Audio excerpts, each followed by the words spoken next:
So Stephen Donnelly has come out and said that the construction company, BAM, who got the contract for the Children's Hospital in Ireland, they invoiced the Irish government for 25 million euros for a job that ended up costing 200,000 euros. They also said that there could be a delay in it that could go on months, if not years. And subsequently, the job that we're speaking of cost 200 grand and was completed in a couple of weeks, I think, or a couple of months. But how did we get here? How did we get to a place where a construction company can come in and bully an entire government like that and threaten an entire government like that? For that, we have to go back to 1957, when Ireland joined the IMF, the International Monetary Fund. And in order for us to join the IMF, there were certain criteria that we needed to satisfy. And one of those was nearly a total relaxation of the laws, the red tape involved in international companies coming into the Irish market and digging their hooks into the Irish market, okay?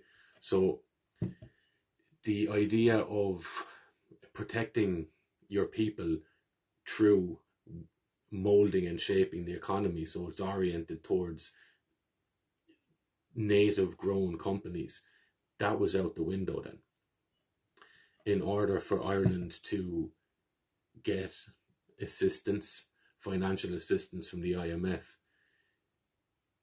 Irish people, the Irish government, have to accept certain policy assistance from the IMF. So they'll come in and they'll say, look, you can have the money, but what we need to happen here is we need tighter taxes, we need the privatization of natural resources, that sort of a thing, right? It's the idea of, if you've read this book, The Confessions of an Economic Hitman, and what this man was saying, John Perkins was saying, is his role was to go into developing countries, offer them big loans that they're going to default on, because you're selling them debt essentially. They can't ever pay off the amount of debt that accrues and the interest that accrues on these loans. So then these big vulture funds that come in and swoop up the natural resources of a country, right? And that's what's after happening in Ireland here. So this company BAM is a company from the Netherlands. It's called the Royal BAM Construction Company from the Netherlands. But this company, although it's based in the Netherlands, its shareholders are international, right? And if you are interested in that sort of stuff, go and check out all of the companies that were allowed to stay open during COVID, and then look up the majority shareholders in each of these countries. You'll end up circling around the same few names. Two of them are Vanguard and Blackrock. And Vanguard is essentially a privately owned investment fund or investment machine, right? It is only owned by those who have injected their own funds into it. So they're answerable to nobody. And they are responsible for, between themselves and BlackRock, about $11 trillion worth of funds, stocks. Their portfolio is worth about 11 trillion across the world. So they're richer than a lot of countries. Just these two investment funds, whatever you want to call them, right? So they're also involved in most companies that you know the name of, okay? So they can come in and they can retain their openness. They're allowed to continually accumulate wealth during COVID, but you're not, right? And the Irish government won't do anything to protect you because they're after been sold out. And they're continuing the process daily of selling themselves out and selling you out and selling the future of this country out. Because it was the IMF that bailed Ireland out after the 2008 crisis. So what follows on from that then is the IMF will come in and dictate economic policy to the government. The government, the politicians, are then just the managerial caste that are managing the company of Ireland, the corporation of Ireland. Are managing the business in Ireland to yield the most profit for these massive companies and these massive investment funds or firms, right? So that's what's going on here, and that's why you won't see a turnaround. You won't even hear them talking about this, because their attention and their devotion is to their bosses. It's not to you, the Irish people. You've seen it again during COVID as well. So the IMF got involved again, and they released massive loans to all of the member states that were struggling, Ireland especially, or Ireland as well, right? And again, what follows these loans is government policy. They'll tell the Irish politicians what economic policies to roll out. So that's what you're seeing the result of here.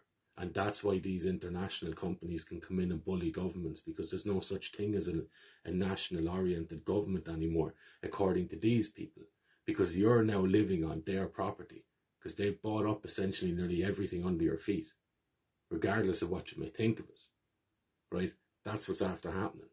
So the idea of getting these managers, who are the politicians in Ireland, to show a bit of sympathy or compassion for the Irish people, that's not their job. Their job is to assure the never-ending rise in stock and value of the investments that these big massive corporations are after pumping into Ireland. Okay? So they're after buying up everything. They probably technically own God knows how much of Ireland, but they're continuing to plunder. You know? And that's why you can't have the Irish government say to these international construction companies, you know what, get out, you're not doing your job properly. They're not allowed. They're not allowed. So, like, the next election, it's a lot more than just voting these people out and putting in new people. Because new people are still, they'll still fall into the same system. They'll still have the same boss to answer to. Whether they stand up to that now is a different story. And if they do, then the struggle begins, because these massive international conglomerates that they believe they own things in this country. They believe they own this country. And you're just there to promote that and to pay for it. Right? Because they'll send out, like, it's a beautiful system as well in terms of how effective it is. Morally reprehensible, but in terms of how effective it is, it's immense. So they'll send in these they'll send in their construction companies, and it doesn't cost them a thing. It's you that pays for it all the time. So that whenever they want, they can come in and just take and plunder, and you have to continue paying for it because your politicians are not standing up for you. They're not trying to protect you. They're only trying to protect themselves. So that's why you can have a Stephen Donnelly sit there and say, some foreign company invoiced the Irish government, 25 million for a job that costs 1% of that, €200,000. And there's nothing he can do about it. You can, though.